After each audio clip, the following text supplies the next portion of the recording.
अस्सलाम वालेकुम नाज़रीन, आपको ताज़ा तरीन और अहम ब्रेकिंग न्यूज़ से आगाह करते चलें। पाकिस्तान में अगले 24 घंटे बहुत ही अहम। जी हाँ, तो दोस्तों, कहीं पे शदीद गर्मी जबकि कहीं पे शदीद बारिश के साथ शदीद हवाओं का भी खदशा है। तो आइए जानते हैं मुकम्मल तफसील, किन इलाकों में शदीद बारिश होगी और किन इलाकों में शदीद गर्मी। तो सबसे पहले वीडियो को लाइक करके चैनल को सब्सक्राइब लाजमी कर दें ताकि आपको तमाम तर वीडियोस का नोटिफिकेशन सबसे पहले और बआसानी मिलता रहे। तो आपका कोई भी कीमती वक्त ज़ाया किए बगैर बढ़ते हैं वीडियो की जानिब।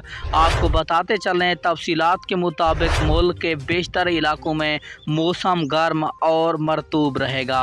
ताहम कश्मीर खित्ता, पोठवार, शुमाल मशरकी पंजाब, खैबर पख्तूनख्वा और गिलगित बल्तिस्तान में तेज़ हवाओं और गरज चमक के साथ मज़ीद बारिश का इम्कान है।